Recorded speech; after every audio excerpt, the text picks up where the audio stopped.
apa ulama umati ke ambiyai bani Israil. Juga masyhur dalam aplikasi pengajaran juga gitu.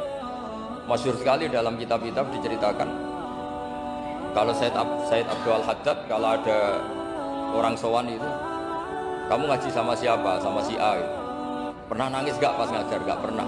Udah gak terus, gak usah diterusin ngaji orang seperti itu. Hatinya atas, wong orang iso nangis gitu. Tapi kalau Abu Hasan Asy'adili kebalikan, kamu ngaji sama siapa? Sama si A. Pernah tertawa enggak kalau ngaji? Enggak pernah. Udah, enggak usah ngaji sama orang itu. Orang enggak bisa syukur.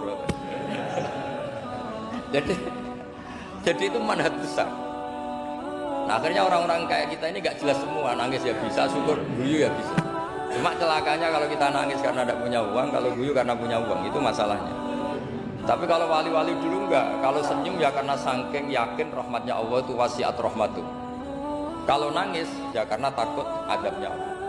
Kalau kita kan enggak, sangat-sangat materialistik. Ini yang membedakan kita. Sebenarnya nangis dan senyum itu satu keharusan karena Allah punya madharul jalal. Ketika Allah dengan sifat keagungannya, maka kita ini coro Jawa serakot bersenyum. Tapi Allah itu kadang sebagai madharul jamal, adanya satu keasikan. Sehingga yang merengut itu yang salah. Makanya dalam ilmu tasawuf, kutub wali itu hanya dua. Allah dengan madharul jalal, dengan Allah yang madharul jamal. Contoh madharul jalal misalnya gini.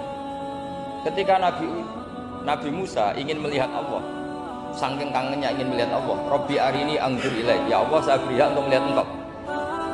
Allah dengan jalalnya gini, Allah itu qadim, superior. Tentu gak layak tersentuh barang hadis itu makhluk.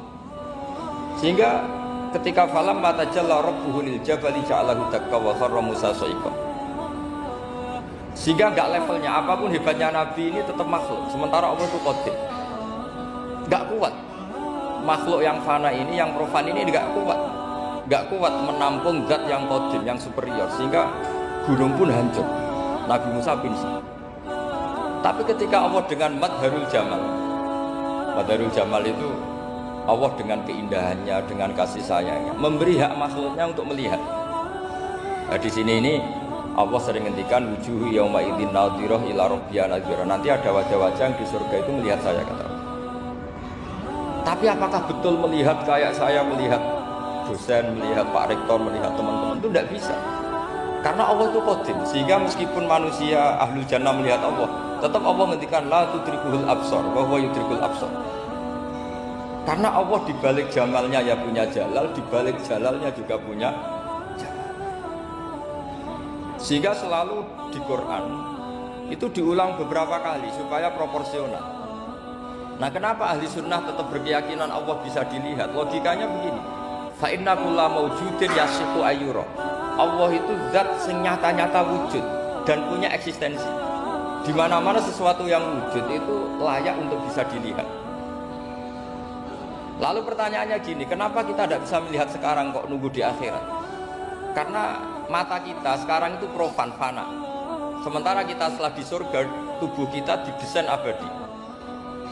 Ya saya ulang lagi, setelah kita di surga, semua fisik kita ini didesain abadi. Tentu karena desainnya sudah abadi, layak melihat zat yang abadi. Tapi pertanyaannya, kenapa tidak bisa ikhatoh, tidak bisa melihat sampai paham, la tudrikul absar? Karena abadi kita itu diabadikan. Sebagaimana surga abadinya diabadikan, neraka diabadikan. Sementara Allah abadi dengan dirinya sendiri, yaitu Al-Qayyum, atau dalam bahasa ngajinya Qiyamuhu binafsi. Nah, lalu pertanyaan, makanya Mu'tazilah itu menentang betul kalau orang di surga bisa melihat Allah. Cara berpikir Mu'tazilah, melihat itu artinya yang dilihat ada arahnya, sementara Allah terbebas dari arah. Tapi kata ahli sunnah, cara berpikir tidak seperti itu.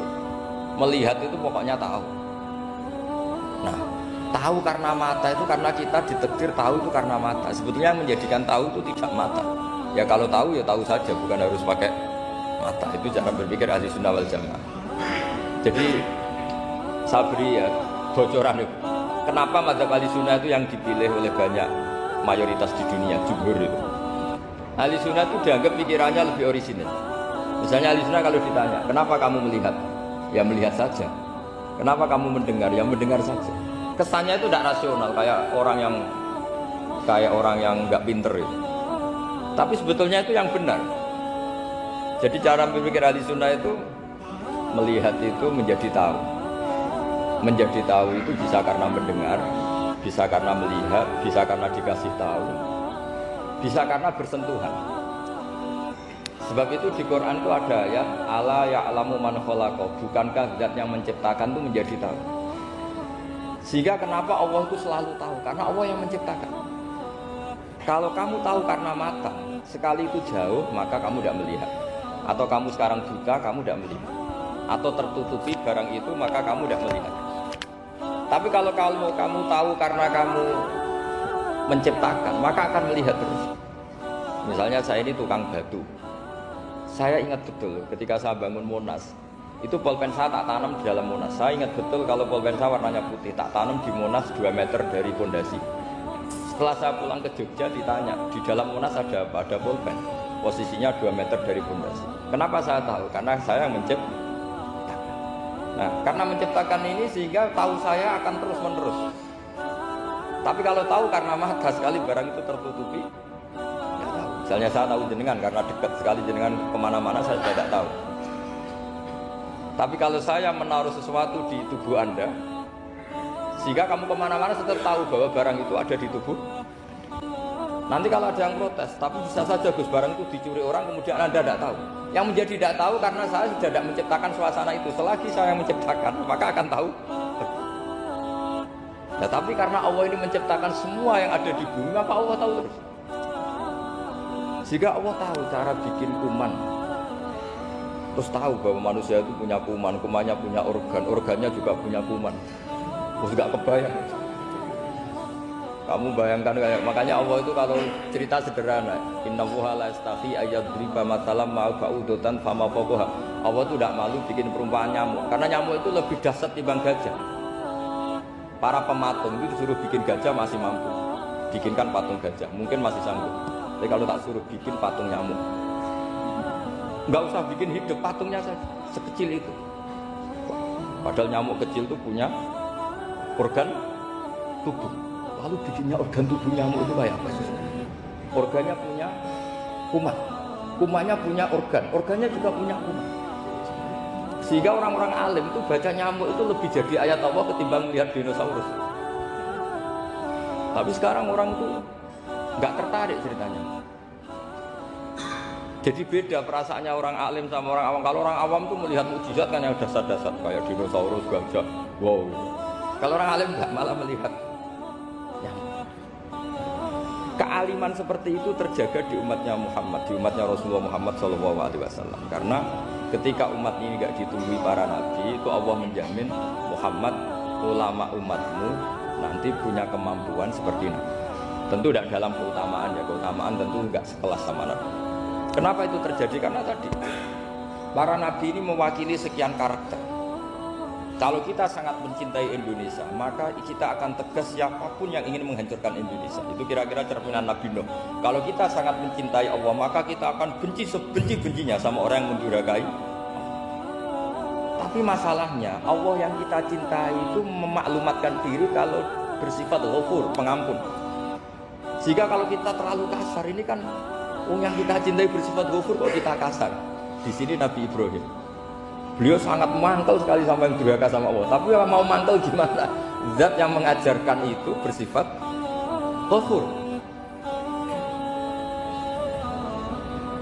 Maka kita mau tidak mau, makanya ada riwayat mengatakan takhallaku bi akhlaqillah, kamu bertata krama kayak akhlaknya Allah. Akhirnya ya sudah, kita mau apa coba? Kira-kira kalau kamu mencintai seseorang, itu potensinya kan dua, protektif. Ada telepon itu dari siapa? Cewek atau cowok, protektif. Itu bukti cinta atau bukti suudon kan tidak tahu. Tapi misalnya kamu cinta perempuan terus WA-an sama lelaki gak apa-apa, jalan sama lelaki gak apa-apa, sama masa lalunya pacarnya juga gak apa-apa. Itu cinta apa pembiaran? Kan sama-sama gak jelas.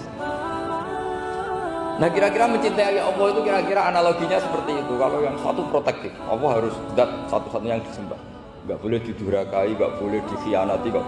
Sehingga ini sangat keras sekali. Nah, ini Nabi Nuh. Di sini ada Nabi Ibrahim karena orang yang zat yang kita cintai bersifat ghafur.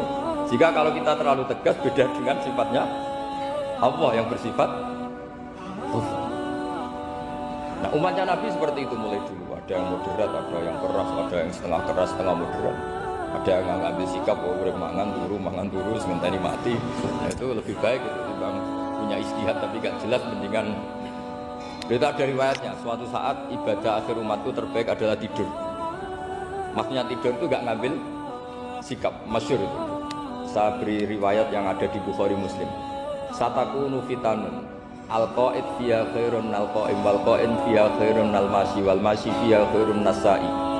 Nanti di akhir zaman itu banyak fitnah. Kata Rasulullah, yang duduk lebih baik ketimbang yang berdiri, yang berdiri lebih baik ketimbang yang jalan biasa lebih baik ketimbang yang jalan bergegas.